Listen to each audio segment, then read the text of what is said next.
नमस्कार, मैं हूं आशीष चित्रांशी और आप देख रहे हैं the news launcher. Mid day मुद्दा भी तो सोकवान खेड़े। और आज आधी रात में क्या हुआ, जो बीती हुई रात है, आधी रात में कैमरा बंद हो गया। कैमरा यानी सीसीटीवी। आजकल मतदान होने के बाद विपक्षी दलों के कार्यकर्ता तैनात होते हैं। स्ट्रांग रूम की जो सीसीटीवी फुटेज होती है उसको लाइव देखते हैं और 24/7 देखते हैं। जब से ये चोरी के कई उपाय, चोर रावण के कई सर हो गए, तब से इन पर निगाह रखने के लिए दर्जनों कार्यकर्ता तैनात रहते हैं। बिहार में बीती रात, आधी रात में 1 बजे के आसपास ये जो है जानकारी पब्लिक की गई। सीसीटीवी फुटेज बंद हो गई एक विधानसभा की। गाड़ी एंटर करती है उस स्ट्रांग रूम के एरिया में जहां ईवीएम रखे हुए हैं, वहां गाड़ी एंटर करती है। ईवीएम वाले स्ट्रांग रूम में आखिर क्या हुआ, 1 मिनट 34 सेकेंड का ये वीडियो है। स्ट्रांग रूम में हुआ क्या, इसके अलावा बिहार में होटल में आखिर कौन बैठा हुआ है जिसके पास रिपोर्ट लेकर जाते हैं ज्ञानेश के अफसर। क्या कोई ज्ञानेश का आका बिहार में मौजूद है जिसका नाम लेने में लोग कतरा रहे हैं, घबरा रहे हैं। राजद ने भी नाम नहीं लिखा है लेकिन इशारा किया है। भाऊ को लाइए, फटाफट हम खबरें दिखाएं, वीडियो दिखाएं सीधे। स्वागत है भाऊ। नमस्कार। जरा आरजेडी का ट्वीट लाइए सबसे पहले। ये देखिए आरजेडी का ट्वीट। वैशाली जिले के हाजीपुर स्थित स्ट्रांग रूम में बारी बारी से विभिन्न विधानसभाओं का सीसीटीवी बंद किया जाता है। मध्य रात्रि पिकअप वैन वहां घुसती है और निकलती है। इलेक्शन कमीशन जवाब दे। देश का सबसे बड़ा वोट डकैत कई दिनों से प्रचार के बहाने बिहार में डेरा डाले हुए है। चुनाव आयोग के अधिकारी उसे होटल में जाकर रिपोर्ट करते हैं। दिल्ली से बड़का वोट ठग प्रतिदिन बिहार आकर ध्यान भटकाने के लिए उल जलूल बकवास करता है ताकि गोदी मीडिया की मदद से वोट चोरी और असल मुद्दों से ध्यान हटे। लेकिन बिहार अब की बार इन दो बाहरी ठगों को हर प्रकार से कड़ा सबक सिखाएगा। ये दो बाहरी लुटेरे गणतंत्र की जननी बिहार से ही लोकतंत्र को खत्म करना चाहते हैं। बिहार ऐसा हरगिज नहीं होने देगा। खैर, इसमें दो बाहरियों का नाम है। बाहरी दोनों आप तो समझ ही लीजिए कि एक परमानेंट डेरा डाल के बैठा हुआ है होटल में और ज्ञानेश के अफसर उसको रिपोर्ट करते हैं, और दूसरा तो रोज जाता है। कट्टा की सरकार नहीं बनेगी अब की बार, एनडीए सरकार, रोक दो कट्टा सरकार। मतलब कट्टा मुजरा, इसके ऊपर दूसरा वाला उठते नहीं है। उसकी कहानी कट्टे शुरू होती है, मुजरे खत्म हो जाती है।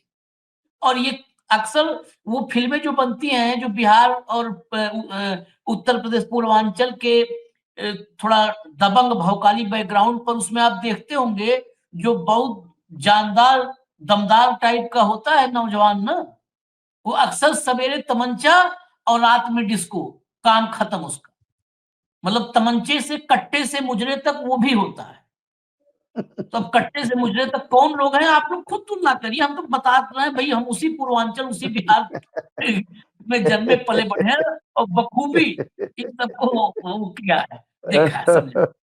तो अब जरा विजुअल देखिए, 1 मिनट 34 सेकंड का विजुअल। ऑडियो खोल दीजिए पूरा भैया, खोलिए। देखिए कैमरा 5 मिनट से बंद है। 129 महनार विधानसभा का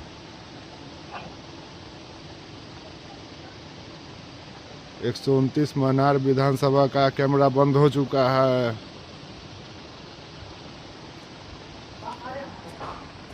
नाइट का 11:53।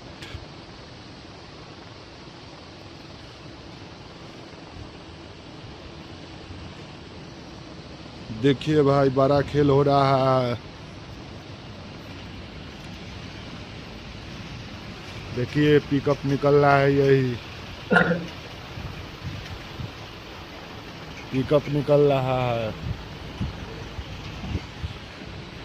11:53 हो रहा है। अभी कैमरा बंद हो चुका है और एक पिकअप निकला है अंदर से।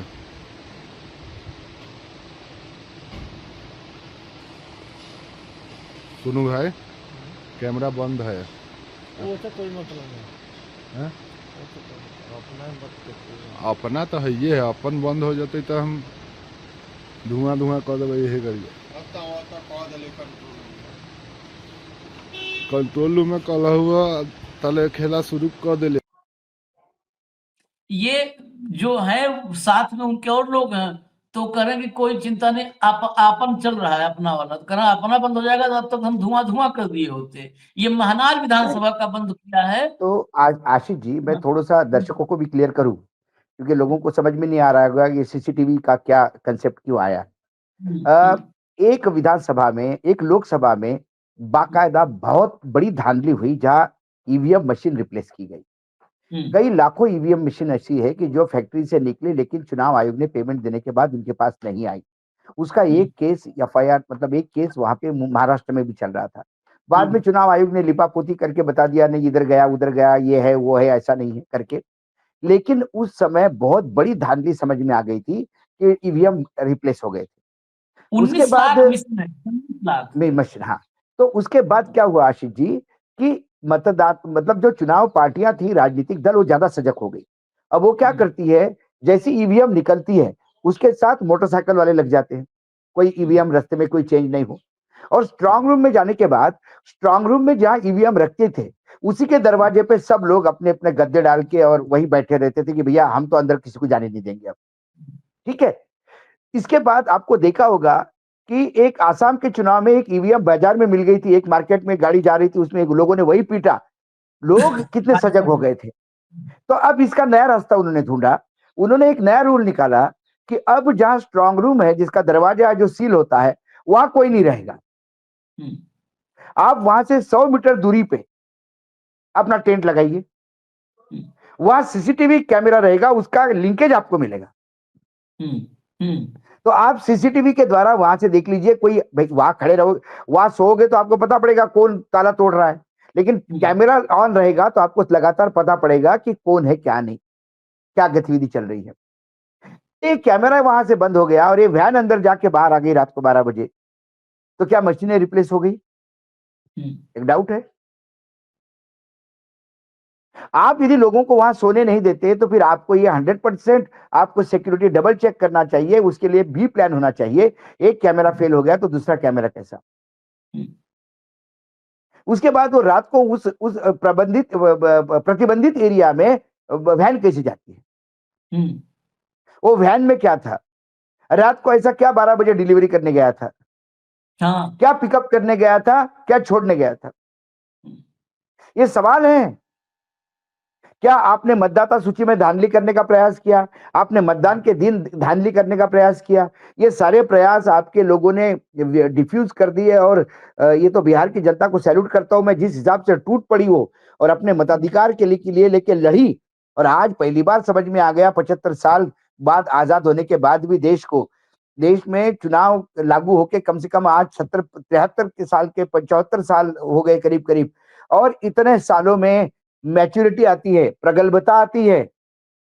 लेकिन यहां दिन ब दिन 2014 के बाद तो चुनाव आयोग की साख गिर रही है। हर जगह डाउट लग रहा है। हर जगह चुनाव आयोग पार्टी बन के खेल रहा है। क्या लोगों को मतदान नहीं करने देना, उसके बाद में उनका वीडियो रिलीज करना कि नहीं इनने मतदान किया। तो पहले जो उनके नाम पे मतदान करके गया, कौन गया? फिर इन्होंने फिर से मतदान करा तो किसके नाम पे करा? नाव वोट नहीं जा रहे थे, पुलिस वाले डंडे मार के भगा रहे थे, लोग आक्रोश कर रहे थे। लोग मूर्ख है कि वोट अवेलेबल है, क्या कैमरे पे दिखता नहीं कि वोटें सारी सीज की हुई थी? क्या पूरे गांव को वंचित किया जा रहा था? नेशनल लेवल पे जब ये मामला उठा तब शर्मा शर्मी में आपने दिया। हर जगह आपको लड़ना पड़ रहा है। क्या एक जगह बूथ कैप्चरिंग का प्रयास नहीं हुआ? एक आरजेडी का एमएलसी जब वो बूथ कैप्चरिंग का प्रयास नाकाम करता है, तो उससे फ्रस्ट्रेट होके क्या उप मुख्यमंत्री उसको दारू का आरोप नहीं लगाते कि शराब पी के बात कर रहा है? शराबी होने का आरोप लगाते, गुंडाई का आरोप लगाते। उसके बाद क्या हुआ? क्या वो शराब पीता हुआ दिखाई दिया? वो जीरो अल्कोहल पे आ गया। ये सारा ये पूरा प्रपंच किस लिए बनाया गया है? ये प्रपंच इसलिए बनाया गया है कि आपको एन केन प्रकरण बिहार में चुनाव लड़ना है। आशीष जी, जिस हिसाब से आज ये कैमरा यहां से डाउन हुआ और वैन का आना और वैन का जाना, ये मुझे कोई और संकेत दिखाता है। और जिस हिसाब से इसको अब प्रचारित किया गया है, ये तुरंत आरजेडी ने इसको रिएक्ट किया, उसके बाद सब हम भी इस इशू को उठा रहे, तो हो सकता है कुछ केसेस में, 4-5 केसेस में तो हारे हुए उम्मीदवारों को भी सर्टिफिकेट दिया जाएगा। हम चिल्लाते रहेंगे कि अरे वो जीता हुआ था, हारे हुए को सर्टिफिकेट दिया, कोर्ट में मामला जाएगा 5 साल तक। लेकिन ये किसी भी हालत में सरकार बनाना चाहते हैं। जब महाराष्ट्र में 2.5 साल तक गैर कानूनी सरकार चला सकते हैं, और ये गैर कानूनी सरकार, ये मेरे शब्द नहीं है, सर्वोच्च न्यायालय के शब्द है। जब 2.5 साल तक गैर कानूनी सरकार चला सकते हैं और बार बार एक राजनीतिक दल को तोड़ के किसी और को उसका सिंबल दिलवाकर, ये इशू अभी भी सर्वोच्च न्यायालय में पेंडिंग है। चुनाव दर चुनाव, उसके बाद चुनाव हुए लोकसभा के, उसके बाद विधानसभा के चुनाव हुए, अब फिर लोकल बॉडीज के चुनाव हो रहे हैं, लेकिन सिंबल के ऊपर बात नहीं होती।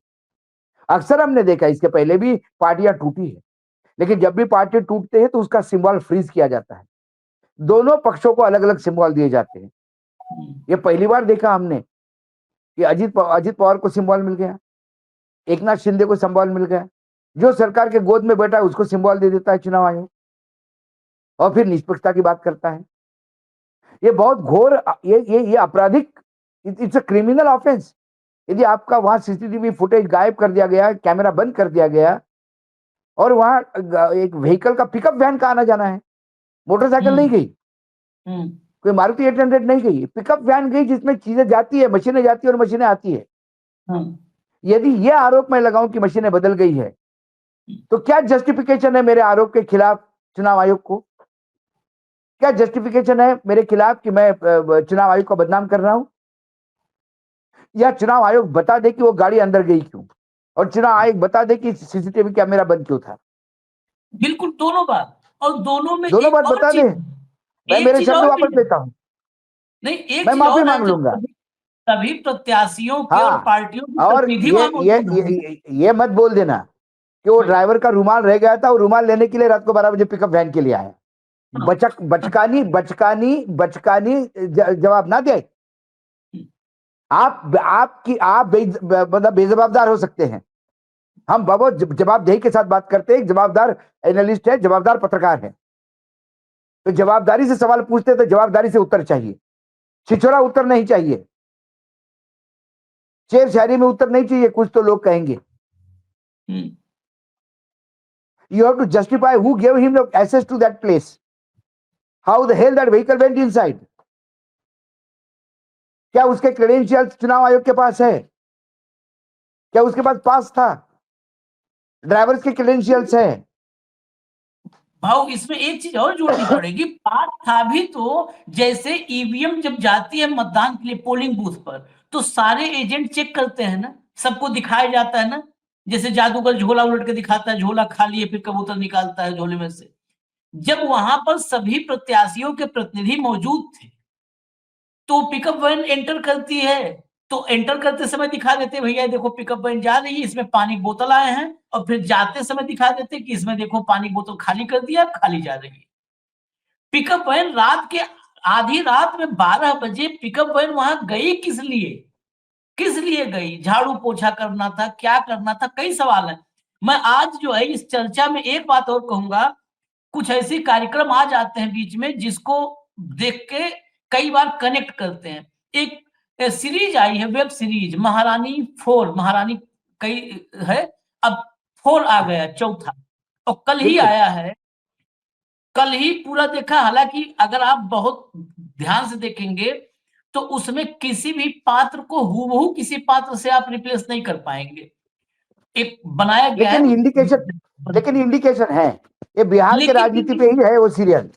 इंडिकेशन तो इतना क्लियर है, बिहार की राजनीति नहीं, बिहार की राजनीति से दिल्ली वाले, अब दिल्ली वाले चौथे में, हाँ, दिल्ली वाले चौथे में तो हाँ, चौथे का मैंने टीजर देखा था कि वो प्रधानमंत्री से बात कर रही है, और और वो जो प्रधानमंत्री है वो टेलीप्रॉम्प्टर ही देख करके वो करता है।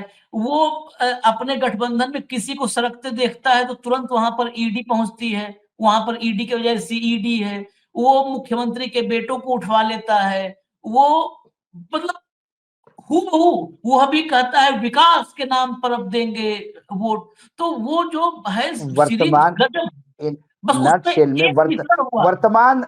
वर्तमान राजनीति का आईना है। एक एक मिश्रण कर दिया कि एक पूर्व प्रधानमंत्री की मिसेज कौल और मिसेज कौल के पुत्र हुआ करते थे, उनको इसमें इस वर्तमान वाले प्रधानमंत्री के साथ अटैच कर दिया है ताकि उसमें कहीं पर भी एक व्यक्ति पर न केंद्रित हो। मतलब एक ही इकोसिस्टम के दो कैरेक्टर्स को मिक्स करके एक तैयार किया है।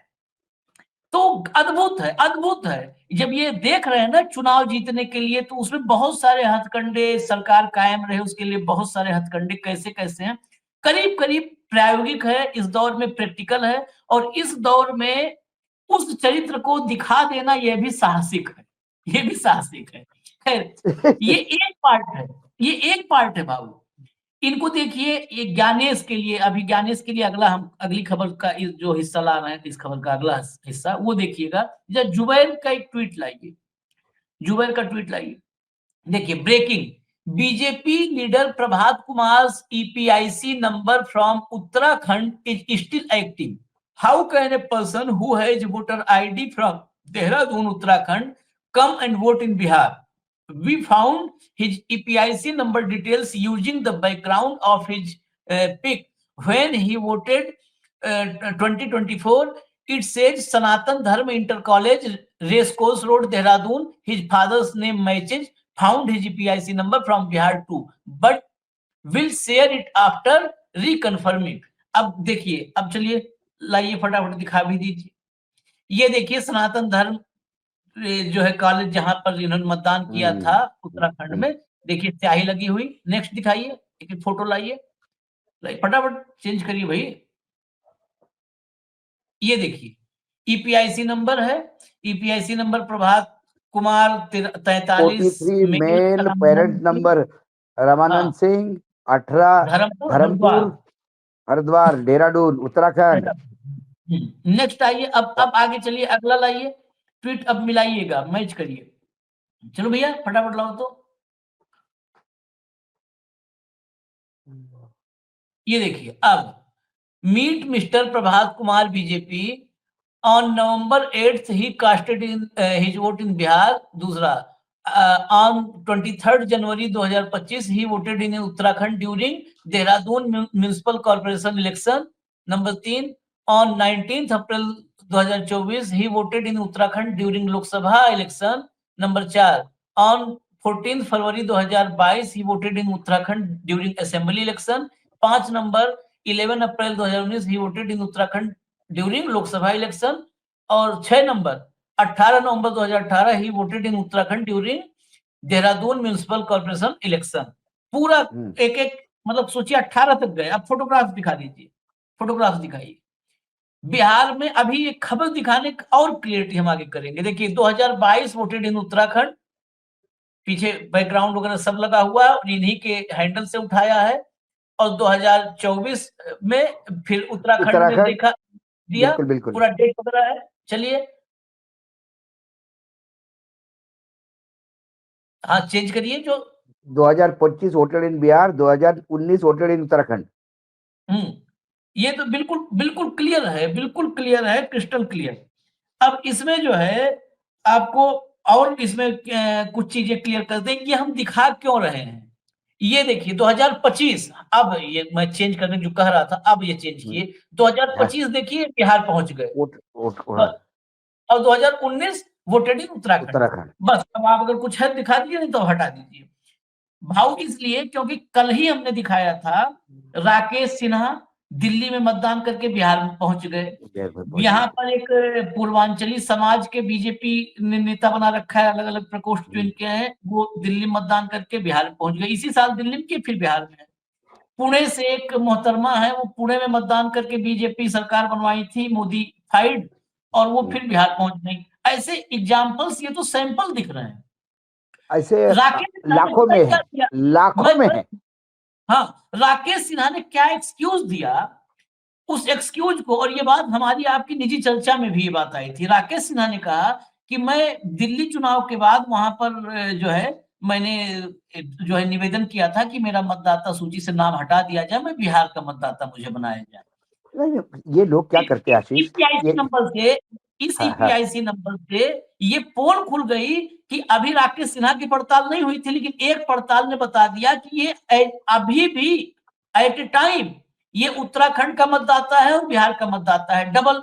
और दूसरी बात, एक और पैटर्न जो राकेश सिन्हा ने कहा, ये तो बहुत अच्छा है कि 1 लाख मतदाता दिल्ली में वोट करे, फिर कहते हैं अब दिल्ली हटा दीजिए हम बिहार जा रहे हैं, फिर बिहार से कहते हैं आशीष बिहार हटा दीजिए बंगाल जा रहे हैं। महाराष्ट्र के शिरडी, मतलब जो अहमदनगर जो जिला है, हाँ, वहाँ क्या हुआ, जहाँ आप अहिल्या नगर बोलते हैं उसको, वहाँ जो विखे पाटिल है उसने अपने कॉलेज के जो स्टूडेंट थे 10-12 हजार, सबका वोटिंग आई कार्ड बना लिया।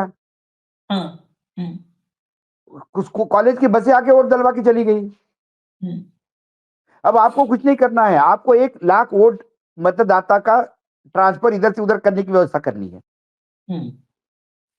अब यहां से वोटिंग खत्म हो गया बिहार का, अब बंगाल में, अब राकेश सिन्हा कहेंगे कि मैं बिहार में मेरा मन नहीं लग रहा था, तो मैं सोचा तुझ बंगाल में जाऊं, तो मैंने कलकत्ता में शिफ्ट हो गया, तो मैंने कलकत्ता का वोटर आईडी ले लिया, तो मैंने गलती क्या किया?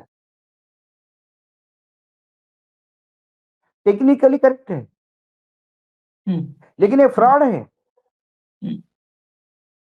बिहार में किराए का घर ले लेगा, कोई भी दे देगा आपको किराए का एग्रीमेंट बना के। कितने चाहिए बिहार में मुझे बताइए, मैं यहाँ मतलब अभी मैं जहां हूं वहां से बनवा के दे दूं।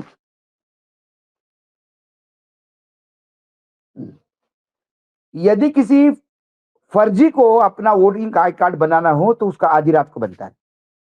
हाँ, और किसी ईमानदार मतदाता को यदि अपना कार्ड बनाना है तो उसका परिवार मतदान से बाहर होता है।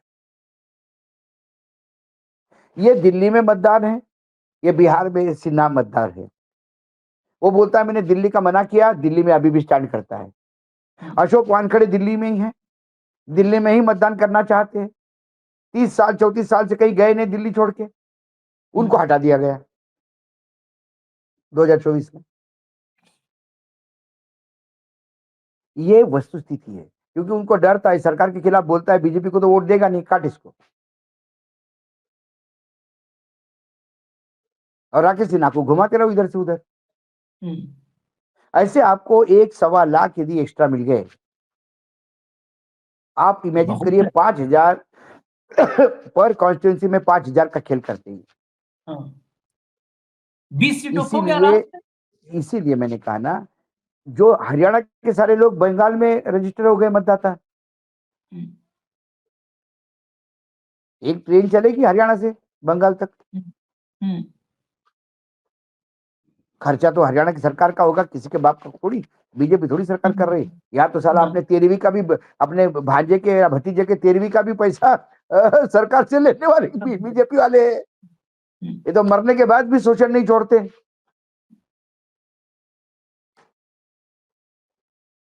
तो कुल मिला के ये मोडस अप्रेंटिस, और इसको ये लीगलाइज्ड है, इसको कानूनन आप नहीं चैलेंज कर सकते।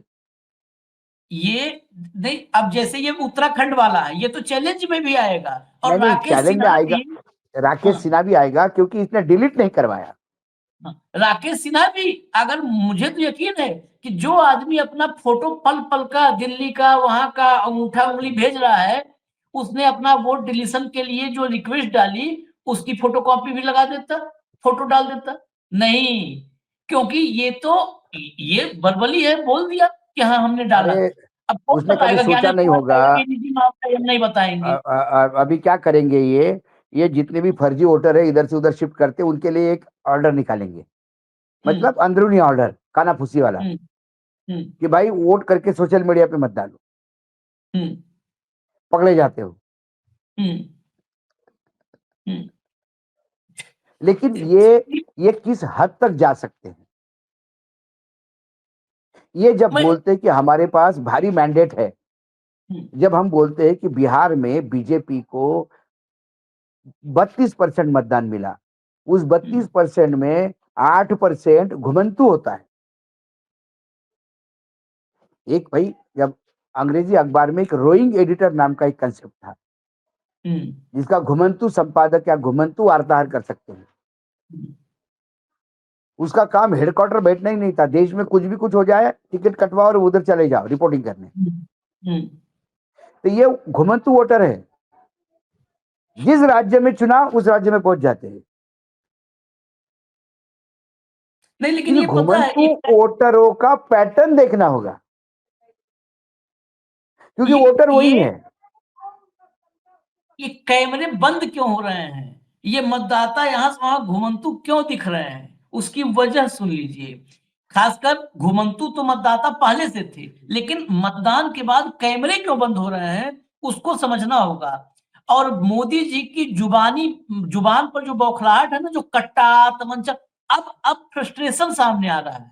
ये फ्रस्ट्रेशन है, वो फ्रस्ट्रेशन क्यों है जरा पीके को सुनाइए। पीके भी अब महागठबंधन के साथ हमको लग रहा है खड़े नजर आ रहे हैं, क्योंकि वो जन सुराज की सरकार नहीं बोल रहे हैं, कह रहे परिवर्तन होगा। सुनिए।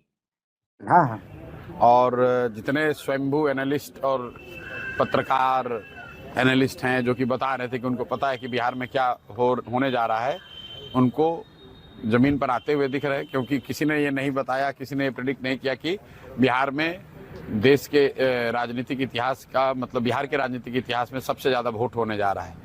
और इतनी बड़ी संख्या में जो पोलिंग हुई है, ये दिखाता है कि बिहार में बदलाव बिल्कुल होने जा रहा है निश्चित तौर पर। अब प्राइम मिनिस्टर का स्पीच बदल गया है, वो अब गाने गा रहे हैं, कट्टों की बात कर रहे हैं गानों में, वो आरजेडी को कहीं ना कहीं घेर रहे हैं। तो वो घेर नहीं रहे हैं, आरजेडी का डर दिखाकर वोट ले रहे हैं, क्योंकि अपने पास कहने के लिए कुछ नहीं है। तो पीछे कई दशकों से जो एनडीए है, भाजपा है, नीतीश भाजपा है, ये लोग का सबसे बेहतर वोट लेने का तरीका रहा है कि लालू जी का डर दिखाओ, जंगल राज का डर दिखाओ और वोट ले लो, ताकि लोग ये कहें कि भाई काम हुआ ना हुआ हो, कम से कम जंगल राज तो वापस नहीं आना चाहिए। लेकिन इस बार वो स्थिति बदली हुई है। प्राइम मिनिस्टर ये जो कह रहे हैं वो शायद उनको जमीनी हकीकत इतना पता नहीं चल रहा है। अगर आप ये कह रहे हैं कि जंगल राज नहीं आना चाहिए, तो लोग कह रहे हैं ठीक है नहीं आना चाहिए, लेकिन आप क्यों आना चाहिए, जनसुराज आना चाहिए। विकल्प तो एक नया दूसरा है। जब विकल्प नहीं था तब वो प्राइम मिनिस्टर की बात ठीक थी, तब वो काम भी करता था। इस बार वो काम नहीं कर रहा है। राहुल, आप देखिए कि जो प्रवासी मजदूर है, आप लोग तो गांव देहात में यहाँ जमीन पर आज पत्रकारिता कर रहे हैं, आप लोग जरा जाकर देख लीजिए कि प्रवासी मजदूर किसको वोट कर रहा है। कल तक तो एनडीए को वोट कर रहा था, वो तो मोदी कर रहा था, आज तो वो नहीं कर रहा है। वो तो बिहार में फैक्ट्री रोजगार चाह रहा है, और अमित शाह कह रहे हैं कि बिहार में तो फैक्ट्री के लिए जमीन है नहीं। तो इसका मतलब है कि आने वाले सालों में भी बिहार में फैक्ट्री नहीं लगेगा। अमित शाह ने खुद कह दिया, तो बिहार का युवा उनको क्यों वोट देगा। अगर फैक्ट्री लगाने के लिए सिर्फ गुजरात में ही जमीन है, तो फिर बिहार का युवा क्यों वोट उनको देगा यहाँ। और ये पूछिए आप लोग कि अगर फैक्ट्री के लिए जमीन नहीं है, तो ये जो बड़ा बड़ा सड़क सब बना है, जिसमें कि यहाँ के यहाँ पंजाब, आप बंगाल को गुजरात से जोड़ रहे हैं, वो सड़क बनाने के लिए जमीन बिहार में कहाँ से मिला। तो आपको अपना सड़क बनाना है, नेशनल हाईवे बनाना है, तो बिहार में सड़क जमीन है, और बिहार के बच्चों के लिए फैक्ट्री बनाना है तो कह रहे कि यहाँ जमीन नहीं है। राहुल गांधी एक तो वोट चोरी की बात करते, उन्होंने कहा है कि प्राइम मिनिस्टर वोट चोरी करके प्राइम मिनिस्टर। अरे भैया, ऐसा है, ये वोट चोरी का मामला बिहार में आप लोग भी जान रहे हैं कि कभी ना मामला था ना है। अब राहुल गांधी विपक्ष के नेता के तौर पर भाजपा से लड़ रहे हैं, वहाँ पर जो कर रहे हैं वो करें, इलेक्शन कमीशन समझे, राहुल गांधी समझे, नरेंद्र मोदी जी समझे। हम लोग को, बिहार के लोगों से कोई मतलब नहीं है। बिहार में विधानसभा का चुनाव है, बिहार के लोग ये जानना चाह रहे हैं कि यहाँ पर शिक्षा कब होगी, रोजगार कब होगा, बिहार की दुर्दशा कब सुधरेगी। वोट चोरी से क्या लेना देना है। बिहार में कोई आपको मिला अभी रास्ते में कि मेरा वोट कट गया है? जब किसी का वोट कटा ही नहीं है तो क्या आप वोट चोरी बात किए जा रहे हो? भाई वोट चोरी का मामला है अपना, दिल्ली में अगर मामला है, इलेक्शन कमीशन को घेरिए, सुप्रीम कोर्ट में जाइए, देश भर में एजिटेशन कीजिए।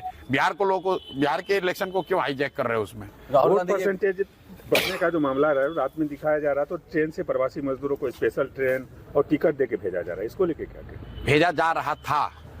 जब एनडीए को, भाजपा को लग रहा था कि प्रवासी मजदूर आकर उनको वोट देंगे, तो उन्होंने 12,000 ट्रेन चलाने की बात कही, 20% डिस्काउंट की बात कही। लेकिन जब लोगों ने ये पाया कि जो प्रवासी मजदूर आ रहा है वो तो भाजपा के खिलाफ वोट कर रहा है, बदलाव के लिए वोट कर रहा है, जनसुराज के लिए वोट कर रहा है, तो आपने छठ के दौरान देखा कि बहुत सारी ट्रेनें जो स्पेशल ट्रेन के तौर पर वादा किया गया था, वो ट्रेन खुली भी नहीं है। इनफैक्ट अभी तो कल तक प्रवासी मजदूर आ रहे हैं भाई।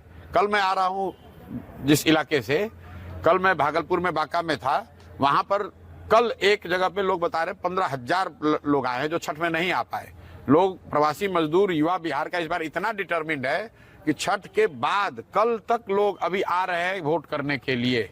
हर हालत में लोग बदलाव चाहते हैं। और बिहार में इस बार चुनाव में महिला एक्स फैक्टर नहीं है, बिहार का युवा एक्स फैक्टर है, बिहार का प्रवासी मजदूर एक्स फैक्टर है, क्योंकि वो अपने घर की महिला को बता रहा है कि वोट इस बार किसको देना है। 10,000 रुपए के लालच में अगले 5 साल का भविष्य नहीं बेचना है। तो नीतीश कुमार का ये दाव उल्टा पड़ने वाला है, क्योंकि लोग पैसा तो लिए हैं लेकिन उनके कहने पर वोट नहीं देंगे। ये फर्क आप समझिए। पहले के चुनाव में ये लोग छठ मनाकर चले जाते थे, फिर महिला अपने हिसाब से वोट करती थी। इस बार ये मजदूर, ये युवा साथी घर में बैठे हुए हैं और वो न सिर्फ अपना वोट कर रहे हैं बल्कि अपने परिवार की महिलाओं से भी वैसे ही वोट करा रहे हैं, अपने घर वालों से वैसे वोट करा रहे हैं जो उनको उचित लगता है। तो इसलिए बिहार के इस बार के चुनाव का एक्स फैक्टर युवा है, बिहार के चुनाव का एक्स फैक्टर प्रवासी मजदूर है। और 14 तारीख के रिजल्ट में आपको दिखेगा, कोई आदमी अगर इसको इग्नोर कर रहा है तो उसको 14 तारीख को बहुत परेशानी का सामना। अब जी, इसमें उनका- सबसे बड़ा प्रॉब्लम है कि प्रशांत किशोर के हाथ से वोट चोरी का मुद्दा हाईजैक हो गया है, इसलिए बोलता है हाँ। वोट चोरी है नहीं। लेकिन एसआईआर में सबसे ज्यादा घपला यही हुआ। सुप्रीम कोर्ट तक इसी एसआईआर को लेके चल रहा है। उसके बाद जो लोगों के नाम कट गए, जो लोग लगातार कंप्लेंट कर गए कि हम गए चुनाव वोट करने और वोट नहीं कटे, वो एक फैक्टर है। तो प्रशांत किशोर उस पे तरफ, क्योंकि क्या है, ये एक पार्टी चलाते हैं, जो मुद्दा इनके है वो बार बार यूथ का मुद्दा करते हैं। लेकिन प्रशांत किशोर के पास अभी तक कुछ डिलीवरी करने के लिए नहीं है। जो तेजस्वी यादव ने कहा कि हर घर में नौकरी दूंगा, वो उसने पहले जो 17-18 महीने की सरकार बनी उसमें वो किया है उसने, तो करके लोगों को दिखाया। विश्वास है। क्या दूसरी बात है कि आपके उम्मीदवार चलते चुनाव में छोड़ छोड़ के जा रहे हैं, नहीं, चुनाव मैं के इसमें चलते चुनाव में छोड़ छोड़ के जा रहे हैं। तो क्या गारंटी है चुनाव कहीं गलती से कोई जीत भी गए 2-4 तो आपके साथ रहेंगे? प्रॉब्लम ही है। इसमें एक लेकिन बात हाँ, और, भाव बिटवीन द लाइन एक बात और है। मैं तो वो पॉजिटिव पकड़ लिया, नेता है, अलग पार्टी है, तो ये सब तो करने पड़ेगा। हाँ, कहे नहीं कि लेकिन जो मतदाता एनडीए को वोट करते थे वो अब वो एनडीए को नहीं नहीं कर कर रहे, स्वराज को कर रहे हैं। यही तो शाह की टेंशन है। मैंने वही, यदि एनडीए का मतदाता मतलब बीजेपी का मतदाता, ये तो हम पहले दिन से कह रहे हैं, प्रशांत हाँ। किशोर किसको खा रहे हैं? हम्म, प्रशांत किशोर खा रहे बीजेपी को। हम्म, बीजेपी को समझ में नहीं आया है, ये हमने किसी और पे छोड़ा था, ये घूम फिर के हमारे पास आ गया, हम्म। ये बहुत गलत हो गया मामला। प्रशांत किशोर को लगी भूख, जो सामने दिख रहा है उसको खा रहा है। हम्म। पकड़ ये गया था। और दूसरी बात, प्रशांत किशोर जो बोल रहे हैं कि वोट परसेंटेज बढ़ना मतलब परिवर्तन, ये तो इससे भी नींद उड़ी हुई है उनकी। हाँ, हाँ। तो और ये जो मोदी जी का जबरदस्ती जो कहने का प्रयास कर रहे हैं ना, मतलब खींच तान के कि अरे इतना सारा वोट हुआ, ये तो बताता है कि सब मोदी जी के लिए वोट किया है। ये जबरिया बोलना पड़ रहा है आशीष। अभी 11 तारीख को दूसरा फेज है, ये उनको भी पता है कि ये परिवर्तन के लिए वोट हुआ है। यदि उनने पहले बोल दिया कि ये परिवर्तन के लिए वोट हुआ है तो 11 तारीख को तो जो मिल रहा है वो भी नहीं मिलेगा, भगदड़ मच जाएगी। अच्छा, एक आखिरी बाइट सुनाऊंगा। तो 14 बीजेपी तारीख के नेताओं की स्थिति आईसीयू के डॉक्टर जैसी है। आदमी तो गया, लेकिन बिल बढ़ाओ। तो जब भी डेड बोलते बॉडी कि बोले सर डॉक्टर साहब ये तो बिल्कुल वो सारे पार्ट्स एकदम, देखिए हम अभी भी आशावाद हैं। कई ऐसे केसेस है कि इससे भी रिकवर हुए हैं। अभी 1 सप्ताह और देखते हैं, क्योंकि उसको बिल बढ़ाना है। करे कि वो ये जो है दयनीय स्थिति बीजेपी के नेताओं की है, सेकंड फेज के लिए जो बोल रहे हैं बार बार। डेड बॉडी का इलाज कर रहे हैं, एक लाइन में डेड बॉडी का इलाज बस कर रहे बस हैं। बस बस एक बस बस आखिरी बस बस। बाइट में सुनाऊंगा सिर्फ इसलिए कि 14 को हम कंपेयर कर पाए, क्योंकि भाजपा वाले जो बम्पर मतदान हुआ उसके बाद भीतर से इतना बौखलाए हैं कि उनका जो भीतर का अंतर मन है, उनका दिमाग और उनका जुबान, ये सिंक ही नहीं हो पा रहा है। मन में कुछ और है, दिमाग में कुछ और, जुबान पे कुछ और आता है। 121 सीट में कोई कह रहा है हम 100 जीतेंगे, कोई 110 बता रहा है। अब उसमें एक आध का तो हम नहीं सुने हैं चर्चा में कि एक आध ने बता दिया है कि हम 150 सीट जीत रहे हैं, तो 121 में 150 कैसे जीतेंगे, उनकी माइंड में तलाश रहा हूँ। तो लेकिन पवन खेड़ा का आया है वो महागठबंधन के लिए, ये मतलब नंबर जो है ना, ये नंबर थोड़ा सा लगता है कि हाँ रियलिस्टिक टाइप, लेकिन हम इसको भी मिलाएंगे तो पवन खेड़ा को सुनवा दीजिए ये कितना गिने हैं, क्योंकि ये लोग बहुत लेट बोल रहे हैं, कह रहे हैं हम ग्राउंड से इनपुट मंगवा के बोल रहे हैं, सुनवाइए। इसमें समय लगा क्योंकि हमने हर सीट से, हर बूथ से आंकड़े इकट्ठे किए, और रोचक बात यह है कि दूसरे खेमे में एक बौखलाहट की इंतहा हो गई। सुनने में आया कि कुछ रैलियां उन्होंने कम कर दी हैं, आपस में भी इनके कोई समन्वय अच्छा नहीं बन पा रहा जेडीयू और बीजेपी का। खैर वो होना ही था, आज नहीं तो कल। चिराग पासवान की पार्टी और जेडीयू का भी समन्वय नहीं बन पा रहा, हमें मालूम था। लेकिन अब जो 121 सीटों पर हुआ उससे यह स्पष्ट हो चुका है कि उस खेमे में खलबली मची हुई है और हम 72 सीटों पर स्पष्ट रूप से जीत दर्ज कराने जा रहे हैं। हमारे बूथ वाइज आंकड़े हमने लिए और उसमें समय लगा। आरजेडी वालों से भी हमने समन्वय बैठाया, उन्होंने अपने आंकड़े इकट्ठे किए, और अभी हम कम करके बता रहे हैं क्योंकि जो आया आंकड़ा वो थोड़ा और ज्यादा था। लेकिन कंजूसी करना अच्छा रहता है, जब आशावादी रहो, लेकिन कंजूसी से आशावादी रहना चाहिए।